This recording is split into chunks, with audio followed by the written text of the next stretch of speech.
నమస్తే GB7 న్యూస్కి స్వాగతం. అన్నమయ్య జిల్లా గాలివీడు మండలంలోని బోరెడ్డిగారిపల్లి వద్ద ఆదివారం రాత్రి సాసోలు చిన్నమ్మ కథ చెప్పేందుకు వెళ్లిన నాటక బృందంలో ఒక వ్యక్తి హత్య చేయబడ్డాడు.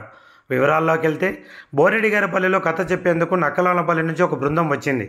బృందంలోని రమణారెడ్డి అనే వ్యక్తి అదే బృందంలోని నూలివీడు కొత్తపల్లికి చెందిన మల్లెల వెంకటమ్మపై ఒక చిన్న విషయంలో ఘర్షణ పడ్డాడు. అక్కడున్న స్థానికులు గమనించి ఇద్దరును వాదించి గొడవను సద్దిమణిగేలా చేశారు.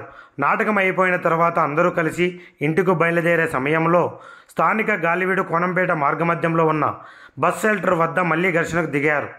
రమణారెడ్డి అనే వ్యక్తి వాళ్ళ ఇద్దరు కుమారులకు ఫోన్ చేసి ఘటనా స్థలానికి రమ్మని చెప్పగా ఇద్దరు కుమారులు స్థలానికి వచ్చి వెంకటరమణ వ్యక్తిపై విచక్షణ రహితంగా బండరాళ్లతో దాడి చేశారు.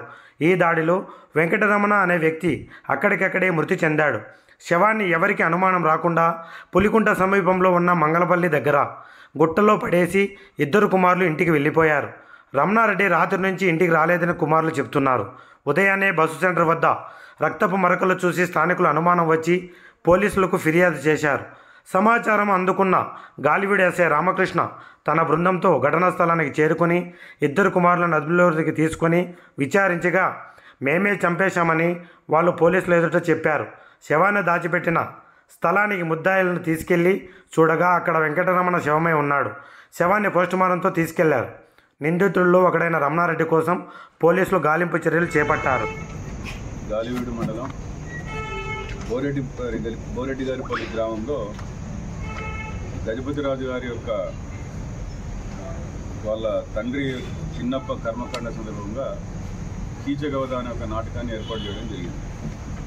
ఆ నాటకానికి నూలివీడు గ్రామానికి చెందిన వెంకటరమణారెడ్డి మరియు సత్యన్న అలియాస్ వెంకటరమణ అనే వాళ్ళు కూడా ఆ నాటకాన్ని ప్రదర్శించే కార్యక్రమంలో భాగంగా వాళ్ళ గ్రామానికి రావడం జరిగింది. అక్కడ కీచగవద అనే ఒక సంఘటనలో కొద్దిగా వాగ్వివాదం జరిగి ఇద్దరి మధ్యన రమణారెడ్డిని కొద్దిగా అవమానపరిచే విధంగా మాట్లాడాలనే ఒక ఉద్దేశంతో దాన్ని చాలా సీరియస్గా తీసుకొని రమణారెడ్డి అతన్ని చంపుతానని చెప్పి బెదిరించి తర్వాత తన ఇద్దరు కొడుకులు పెద్ద కొడుకు శివశంకర్ రెడ్డి, చిన్న కొడుకు రామంజరెడ్డి వాళ్ళని కూడా పిలిపేయడం జరిగింది. వాళ్ళు కూడా నూలివీడు గ్రామం నుంచి రావడం, తర్వాత ఆ యొక్క పప్పుని పాత్రధారి అయిన సత్యన్న అలియాస్ వెంకటరమణని వాళ్ళు కొట్టి దండించి మీ అంత చూస్తామని చెప్పి వాళ్ళు వెళ్ళడం జరిగింది. సబ్సిక్వెంట్గా ఆ నాటకము అర్ధాంతరంగా ఆగిపోయేసరికి అతను మళ్ళీ తిరిగి గ్రామానికి వెళ్ళాలనే ఉద్దేశంతో బస్టాప్ దగ్గరికి వస్తే అక్కడికి ఈ వెంకటరామారెడ్డి రావడం, అతనితో మాట్లాడి ఆ వాగ్వాదం చేసి మళ్ళీ గలాట పెద్దగా అయిపోయి అక్కడ ఉన్న ఒక బండరాయి తీసుకొని అతన్ని విచక్షణారహితంగా కొట్టడంతో తల మీద కొట్టితే అతనికి రక్తగాయాలైపోయి అతను అక్కడ స్పాట్లో చనిపోవడం జరిగింది. ఇమ్మీడియట్గా తన ఇద్దరు కొడుకుని పిలిపించేసి ఆ యొక్క బాడీని ఎవరికి కనపరాకుండా డిస్పోజ్ చేయాలనే ఒక ఉద్దేశంతో వాళ్ళు ఏం చేశారంటే వాళ్ళ దగ్గర ఉన్న వాళ్ళ సొంత ఆటో తీసుకొని దాంట్లో ఈ యొక్క చనిపోయిన అతను ఈ సత్యన్న అలియాస్ వెంకటరమణ అతని యొక్క మృతదేహాన్ని వేసుకొని మనకి మంగళంపల్లి గ్రామ సమీపంలో నల్లగుట్టపల్లి యొక్క కొండ గుట్టల్లో తీసుకుపోయేసి ఆ బాడీని అక్కడ పెట్టడం జరిగింది. తర్వాత దీని విషయంలో మనకి వాళ్ళ యొక్క బ్రదర్స్ వాళ్ళంతా కూడా ఇంకా వాళ్ళ బ్రదర్ రాలేదనేసరికి ఇంటికి తెల్లవారుజామైంది 8 గంటలైనా రాలేదనేసరికి వాళ్ళు భయభ్రాంతులకు గురేసి అంతా వెతికి తర్వాత ఈ రకంగా జరిగిందని చెప్పి కనుక్కొని బాడీ ఇక్కడ తీసుకుపోయానని చెప్పి వాళ్ళ బ్రదరే ఇక్కడ ఉన్నాడని చెప్పి కనుక్కొని వాళ్ళు స్టేషన్ గాలివీడికి వచ్చి కంప్లైంట్ చేయడం జరిగింది.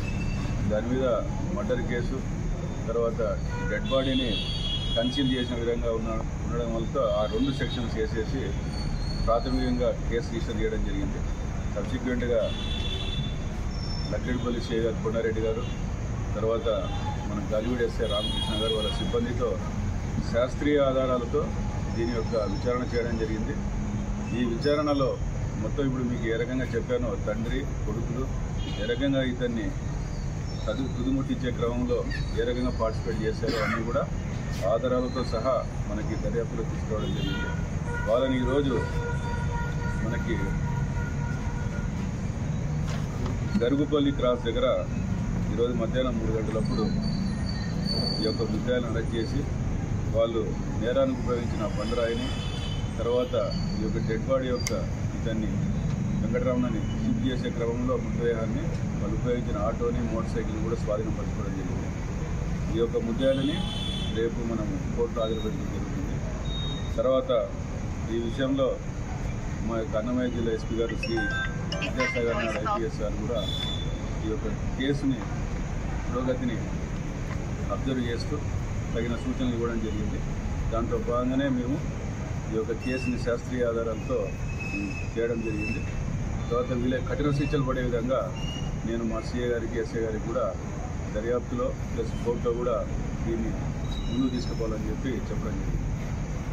దీనికి అందరూ సహకరించి ఈ కేసులో సక్సెస్ఫుల్గా వీళ్ళని అరెస్ట్ చేసినందుకు సిబ్బందిని కూడా ఈ సందర్భంగా సిఏ గారిని ఎస్ఐ గారిని సిబ్బందిని అందరినీ గాలివీడు సిబ్బందిని అభినందించడం జరిగింది. Thank you. చిన్న అబ్బాయి పంపడం జరిగింది.